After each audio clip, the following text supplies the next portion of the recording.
Welcome back. Thank you for being here. I appreciate you so much. I love this Leading with Love podcast, and it's really wonderful to sit down and create a couple of episodes and touch back in with you. Thank you again for being here. And I want to talk today about some things that I see on my healing and spiritual awakening journey and learning to be more love in this world, in my own life, for my family, my soul family, and for you guys, because that's what I feel like I'm here to do. And there's something that I'm noticing, and I just read somebody's post somewhere. I think it was on Instagram, where they touched on this, and it immediately felt like, yes, that's something we want to talk about. And what this person says, whew, that's giving me some shivers. That's a good thing. That's a yes. We want to talk about this.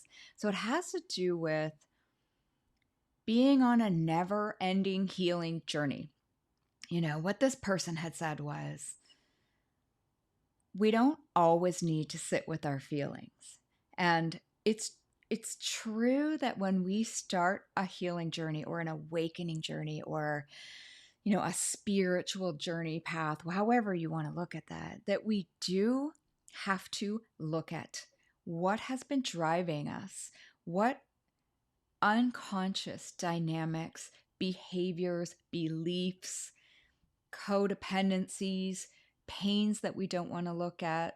What are those, right? Because honestly, we've spent a lifetime running from those things, most of us. And when we start on a healing journey, it can be very tempting once we have crossed that threshold of being willing to look at our tough stuff to just always be almost diving into that tough stuff and never experiencing joy, never letting it go. It's like you're just always on a healing journey. And that's not healthy either. We want to let the energy flow through. We want to be able to process these things. And to do that, we need to be willing to sit with stuff. We need to look in those dark corners in our psyche, in our hearts, in our childhood memories, so that we can bring light to them. But sitting with our feelings all the time, like this, I can't remember who it was, but it doesn't matter. It was the catalyst for this podcast episode, was me recognizing, in many spiritual communities, many leaders just are always getting you to sit with your feelings. And that is a skill we need. It's something we must do, but we also have to know when to let them go, when to move them through. So acknowledging our feelings and our tough stuff, like I said, is definitely key to the healing journey, to the spiritual awakening, to stepping into our gifts, our self-love, our expression, creative expression of what we came here to be and do in this world. And just sitting around in pain all the time or talking about our feelings, well, that's kind of like being in perpetual therapy, right? It doesn't actually move the needle to you living the kind of life you want to live. So today is just a little discussion around that, just me talking it through and hopefully giving you something of value, an invitation that you find helpful and useful in your own life, where you can see where you might be stuck in some loops. So maybe you got out of a dysfunctional pattern, but you're actually subtly, maybe even unconsciously now running another pattern because you think you have to keep showing up and sitting with those feelings almost perpetually. We are made of energy. We are meant to flow. Energy is meant to flow through us as us. And I once read this little PDF, little like book, probably 20 years ago now. It was called Oceans of Energy, and it had a great impact on me. I loved it because it talked about where things are stuck in us. It's really just stuck energy. Those beliefs that we have, those patterns that are running us unconsciously, they're just stuck energy. And there are way more ways, tools that we have access to that help us move that stuck energy. There's body work, somatic work, there's dancing and singing and creative expression, painting. It doesn't matter if you're good. It doesn't matter if you're a good singer or a good painter. Express yourself. We are meant to move energy through, sing, dance, run, go swimming in the ocean, listen to sound baths, immerse yourself in frequencies. And I've talked about this on other episodes where frequencies can actually dissolve a lot of that stuff just by the virtue of their frequency, and not us having to go through all of this, sitting with it and slogging through it and going through the fire. And yes, there is magic on the other side of that.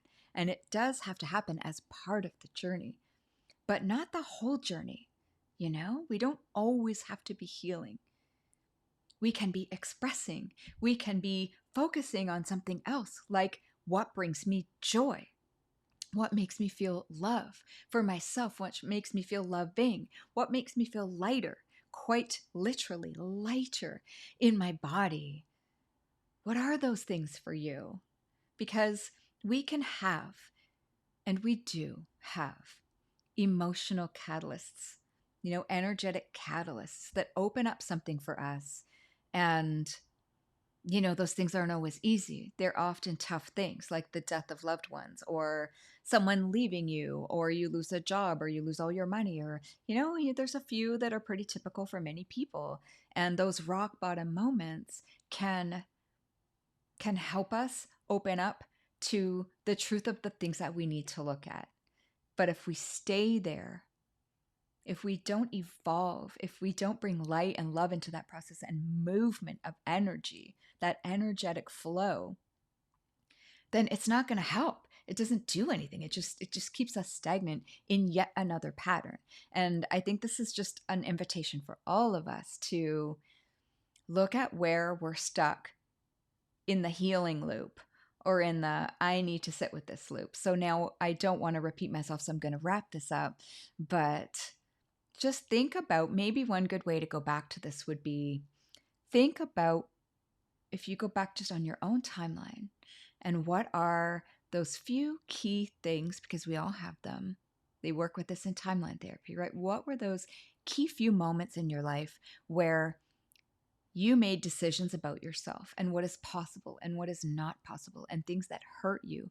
You don't have to carry those anymore.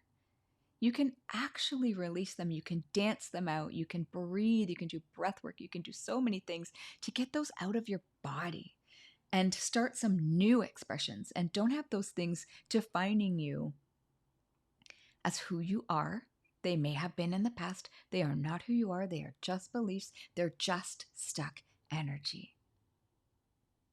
So see if you can pinpoint those things. You probably can if you've been doing all of this healing work, right? It's familiar to you. Your patterns are familiar, and being free of them is unfamiliar. So there's a part of you that doesn't want to go there because it's the unknown. It doesn't know what's out there. But what's out there is freedom from those patterns, is energetic flow, is new ideas, is maybe revelation and magic, and all the things that can only come in the unknown when we release what has been running us instead of sitting in it all the time.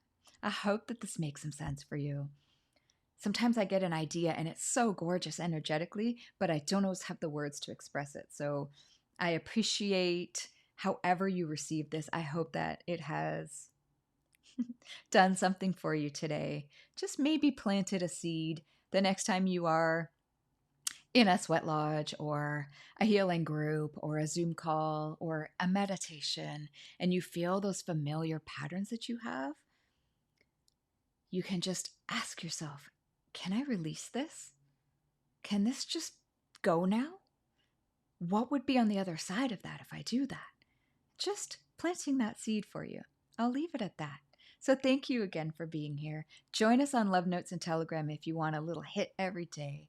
And I'll see you next time. I love you. I appreciate you. Just looking for my little outro here. So grateful. Thank you.